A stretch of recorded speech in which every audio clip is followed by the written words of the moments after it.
Practitioners of this craft, welcome back to another episode of the Chronicles of Gameology and this thing of ours. I'm your host, Neil K. Marcellus, and that's Checkmate. Now, real quick, let me peel back the onion and disclose two nuggets about the male and female relationship dynamic, which will establish the landscape for this particular episode. But these two nuggets are commonly kicked around among seasoned OGs in this street philosophy and this discipline. One of these nuggets you should already be familiar with, at least on a surface level, and I would explain why this is here in a moment.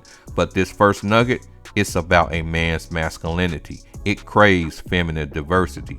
And like I said, a lot of men understand this on a surface level because a lot of men express this diversity by gouging on pornographic materials and strip clubs. These are the ways that they explore this uncharted territory, which, by the way, can become financially and mentally unhealthy.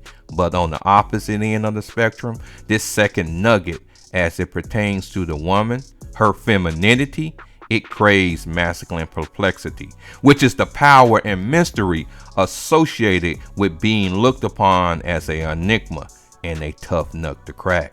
Now, most men are oblivious to the full scope of this reality, but men do get a glimpse of bits and pieces of the presence of this power, echoing from the deep chambers of their own unconscious mind. You can liken it somewhat like shadows bouncing off of a wall whenever car lights are shined through a particular window at night. But at least a quarter into this podcast, you will start to see that this masculine perplexity is highly sought after, and it sits at the top of the priority list for every man. And because of this perplexity, it shares similarities with something you are familiar with. Therefore, from a street philosopher perspective, this all-important foundation to a man's success is referred to as the dark night. And also, it is referred to as the eternal bachelor. It's funny, so many guys sit around devoting tons of mental energy and wondering as to why so many women are turned on by thugs and gangsters. Take my word for it, if you fall within this category, now you are a lot closer in understanding exactly why this is.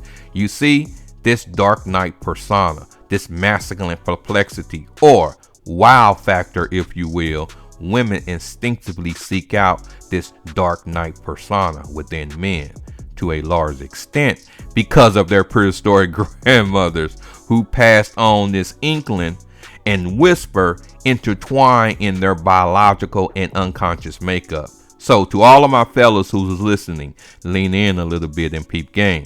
This wow factor, it is the rebel that lurks deep within your own unconscious mind. It is known for breaking the rules, and because of women being well acquainted with their sensitivity, women are consistently, subconsciously that is, probing into your inner core, where the broad borders of this internal makeup begins and where it ends as well.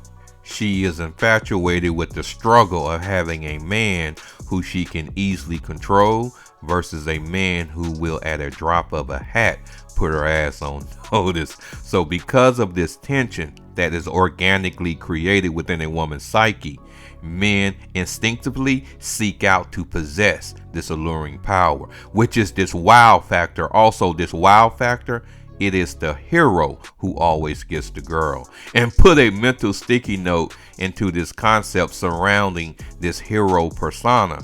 You will see here momentarily how this plays into a man's success and his failure. Now, to tie all of this back into the title and the central theme of this episode, the overriding catalyst and skill set that will skyrocket this wow factor or dark knight persona to the forefront so it can be utilized and put into service is the issue of this episode.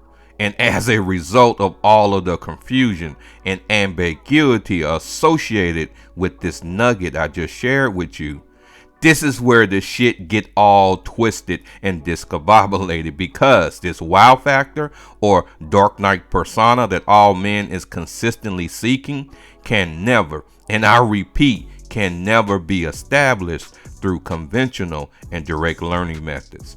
And this will provide a more profound explanation on why this street philosophy, referred to as the concept called game, isn't about corny dating tips and corny ass pickup techniques, due to the fact that this wow factor on how it was taught on the streets by seasoned OGs, but this wow factor is a byproduct of a larger, more universal type of skill set. So let's look at it like this. To be a professional MMA fighter, you must have a high pain tolerance. Duh, no surprise there, right? But a fighter does not, and I repeat, does not spend time exclusively in their training regimen working on pain tolerance techniques. You see, pain tolerance comes about and is brought to the surface as a byproduct of a fighter's overall training regimen, like counterfighting, takedown defense, submission wrestling, etc. So receiving dating tips and pickup artist techniques in order to implant this wow factor, this dark knight persona that all men is consistently seeking, is equivalent of only receiving pain tolerance information and bypassing all of the nitty gritty boxing, kickboxing, double leg, single leg, and overall takedown defense that's needed to become a legitimate MMA fighter. To paint this picture a different way, in the street philosophy, a practitioner under the tutelage of a seasoned OG is taught this wow factor in an uncustomary type of way. It can be equated to the unconventional Mr. Miyagi wax on, wax off training philosophy. Remember the movie The Karate Kid? In the movie, Mr. Miyagi, who portrayed the OG, had Daniel-san, as he referred to him, the protagonist, running around being his personal handyman and whatnot, like waxing his old cars and everything. But in all actuality, he was in effect teaching Daniel-san how to run a fade and to become a legitimate fighter. Through the wax on and wax off method, Mr. Miyagi was embedding into Daniel-san the overall skill on how to put hands and feet in someone's ass. So this wow factor, this dark knight persona, is established the same way. So from an authentic street perspective, where the term game originally originated from, this wow factor, this dark knight persona, doesn't, and I repeat, does not get established on corny dating tips and pickup artist techniques. And the secret in establishing this power is obvious in one of his proverbs and mottos. And that is the saying that goes, the game is to be sold and not told. Now on the surface, this implies that there is a strong hustler tradition embedded within this street philosophy and this discipline, and this is true. But as you should know, those who are frequent viewers of the Chronicles of Gameology, I like to go past the obvious and really peel the onion back and go deeper. So once again, peep game. The process on how really this wow factor, this dark knight persona, is established from an authentic street perspective. For one to answer this question, one must go to the essence and the intrinsic nature of this slogan. At the heart of this slogan, its intrinsic nature, is the principle of cost and benefit, but just not strictly on a financial point of view, but from a human existence frame of reference. So here's the deal. From the time you are born all the way until your last breath and beyond, you are consistently in problem solving mode. Basically, you are engaging and evaluating and participating in an ongoing return on investment scenario, as in calories intake and versus output. Check out this image I'm currently showing. If we as humans are putting X amount of work to get a Y result, then we will always have two things on our minds. Number one, doing less X to get the same Y. And number two, doing the same X to get more Y. You see, every activity requires a cost benefit analysis. In essence, a problem to be solved. Peep this out. Whenever you decide to do something, so for instance, listening and looking at this podcast, it's a transaction, a cost benefit scenario.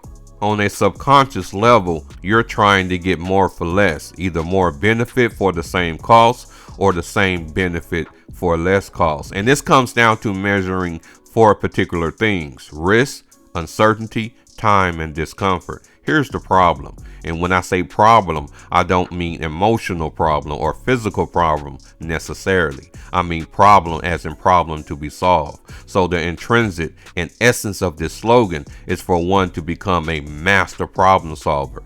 This is the overreaching skill set that develops and brings to the surface the power of this wow factor, this Dark Knight persona. Remember, the toughest battles in life are fought on the most delicate playground there is, and this is your mind, because the mind do not efficiently perform at its best by force. And so what I just said brings me to what I promised earlier in this podcast when I mentioned that I will disclose why the concept of the hero plays into a man's success or failure, which is directly connected in a man establishing this wow factor, this Dark Knight persona. So to echo what I just stated, the toughest battles in life are fought on the most delicate playground, which is your mind, because this battle, it comes down to how efficient you are at the art of problem solving, which is the essence that constitutes this street philosophy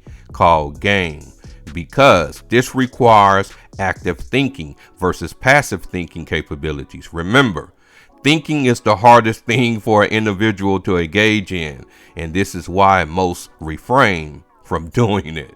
As a consequence of all the ruckus and knockdown and dragouts and Kool-Aid drinking propaganda that takes place upon this delicate playing field, which is the human mind, a lot of individuals have a cliche and a delusional outlook when it comes to the art of problem solving. Therefore, to get an insight into corrective measures to defeat this issue, one must elevate above the can of worms which have been thrown open. So on the Chronicles of Gameology, I use the ancient cosmology known as chess to get a higher perspective. You see, one of the main reasons why individuals cannot efficiently problem solve and in effect unable to bring forth this wow factor, this Dark Knight persona, is because of the inability to remove bad data from their minds, because bad data give rise to bad questions, which ties back into the different version of the triangle of exchange, which is the essence of game. Check out this image